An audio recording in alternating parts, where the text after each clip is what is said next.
Let's descend into the labyrinth of global economics, because what's unfolding inside this trade conflict is nothing less than two competing versions of existence. One is the hard, undeniable reality that most nations are enduring, and the other is the distorted mirage that Washington and its closest allies continue to project. The truth is that the United States remains a colossal powerhouse, but the inferno-consuming international commerce has already set the entire stage ablaze, and states, big and small, are edging cautiously toward the exits, desperate to preserve themselves. Yet the G7 astonishingly keeps swaying in rhythm to music that has long since fallen silent. Consider Europe. Despite rising levies, despite the crushing weight of America's trade confrontation, the continent drifts in paralysis. Germany, long hailed as the industrial engine of Europe, loudly insists that China is the looming predator ready to exploit its markets. Yet the irony is striking, for Chancellor M prepares for an official mission to Beijing. In a recent declaration, he proclaimed, "Dependencies make us susceptible to blackmail," referencing China's grip on rare earths and strategic raw supplies. What he neglected to emphasize is that Trump's tariff war has already left the global economy trembling, with Washington tightening its stranglehold day by day. Here lies the contradiction. Germany denounces Beijing for coercion while overlooking Washington's suffocating economic dictates. And Germany is hardly alone. Across the European Union, governments are torn apart by the impossible dilemma of defending their economies or clinging to Washington's geopolitical commands. The truth is brutal. Europe is stumbling headlong into a trap from which escape may prove impossible. Now comes Trump's gambit. He has delivered a staggering decree. Europe must fall entirely in line with the US and unleash direct strikes against Beijing and the BRICS coalition, the ultimate aim being to push Russia into collapse. The ultimatum is immense in scale. Washington demands that Europe slap 100% tariffs on both China and India, two of the largest economies on Earth. It is nothing less than an economic act of war, one that, if obeyed, will sink European industries faster than any shipwreck in history. The tactic is layered. On the surface, it flatters Europe's pride, strokes its ideals, and feeds its sense of moral superiority. For years, the EU has sanctioned Russia relentlessly, yet the impact has been negligible. Moscow still exports, still profits, still finances its war engine. So the strategy shifted. Suffocate Moscow's main clients, China and India. India purchases discounted Russian oil, refines it, then resells it into Europe. China keeps its manufacturing colossus alive with Russian crude, ensuring cheap energy fuels every port, every plant, every assembly line. Strike them, Washington argues, and you starve Russia indirectly. But reality intervenes. After the latest SCO summit, neither India nor China has the slightest intention of abandoning Moscow. BRICS has hardened into a formidable bloc. Targeting Beijing and New Delhi means crippling Europe itself, because Europe's supply chains are tied to them like veins to a heart. Trump's move isn't reckless, it's calculated entrapment. France and Germany still trumpet endless sanctions against Russia, vowing permanent restrictions on its oil giants and other sectors. But doing so ensures years of lost commerce, higher costs, and eroded competitiveness.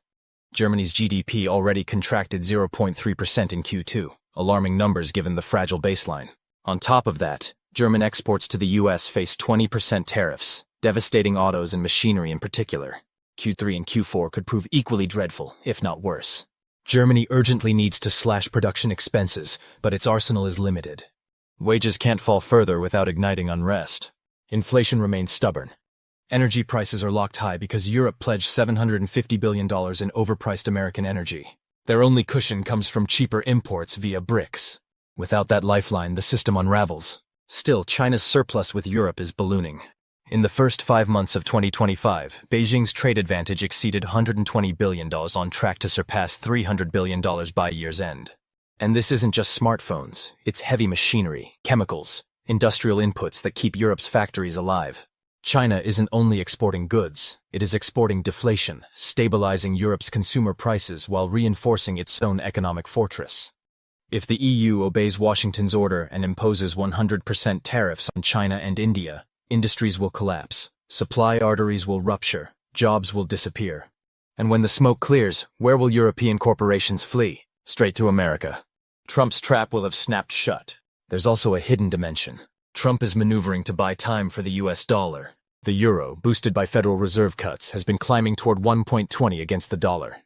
A stronger euro means cheaper imports for Europe, but it also chips away at the dollar's global dominance, since the euro weighs heavily in the dollar index. The fix? Sabotage Europe. weaken its exports, scare off its investment, drag the euro down. Whether deliberate or not, the side effect perfectly serves Washington's agenda. Meanwhile, Trump's envoy Besson repeats the sales pitch. We will stand with you against Russia, but you must stand with us against China and India. It sounds persuasive, and maybe Brussels will swallow it. Together, the US and EU could intensify the squeeze on Moscow. But this is a lethal contest. How long Ukraine's forces can endure versus how long Russia's economy can withstand. Yet the unasked question lingers. What about America's own economy? Because imposing 100% tariffs on China and India won't only cripple Europe, it will strike US households. Prices will skyrocket, imports will dry up, consumer confidence will vanish. Families are already shouldering the cost. Goldman Sachs confirms US households absorb 70% of Trump's tariffs. When a product rises $10, Americans pay $7 directly. Importers swallow another 15%, shrinking profits and suffocating expansion. Jobs fade. Growth falters. Exporters abroad? They bear only 15% of the damage. The punishment is overwhelmingly self-inflicted.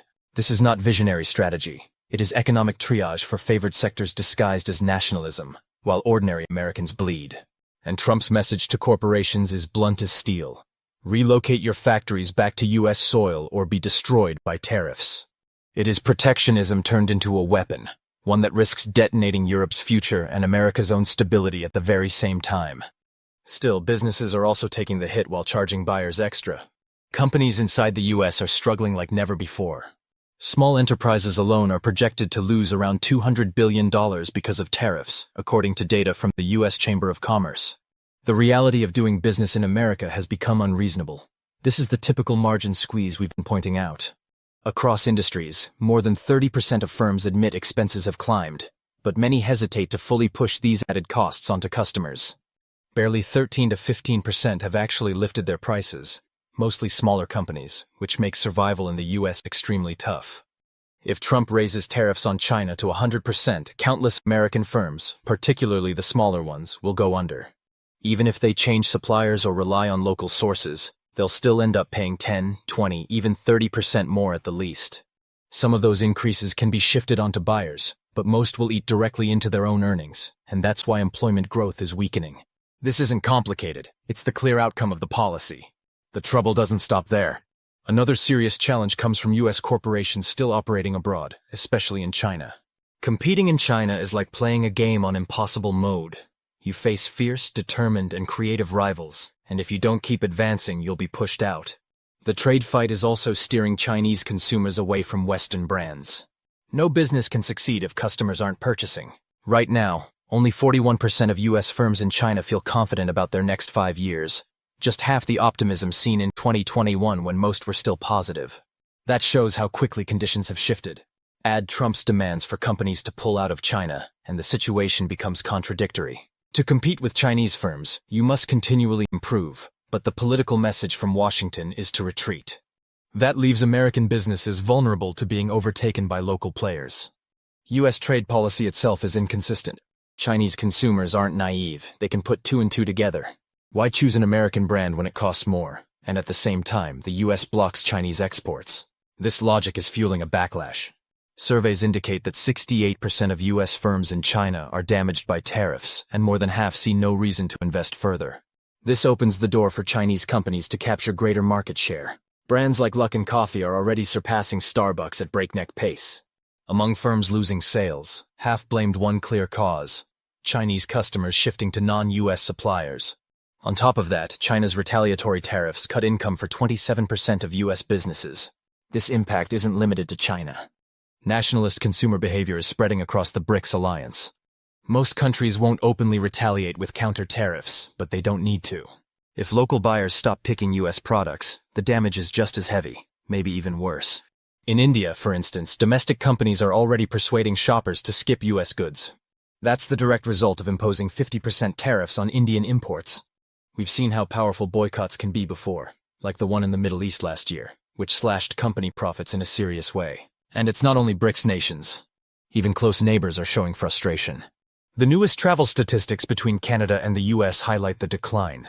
From June to August, Canadians made 3 million fewer visits south of the border, a massive 33% fall compared with the prior year. That equals billions lost in tourism income. hitting restaurants, stores, family-run shops, retailers, guides, and even the auto sector. These aren't distant warnings. The effects of the trade conflict are real and spreading faster than analysts expected. Ultimately, the burden falls on American consumers. When overseas buyers stop purchasing U.S. goods or imports, the gap has to be filled domestically. But how much more pressure can households absorb before spending collapses? That's the looming concern. So what do you think? Will the EU actually back Trump and target BRICS? And are U.S. companies essentially finished in China? Share your opinions in the comments, stay safe, press the like button, and subscribe as we continue exploring these turbulent times.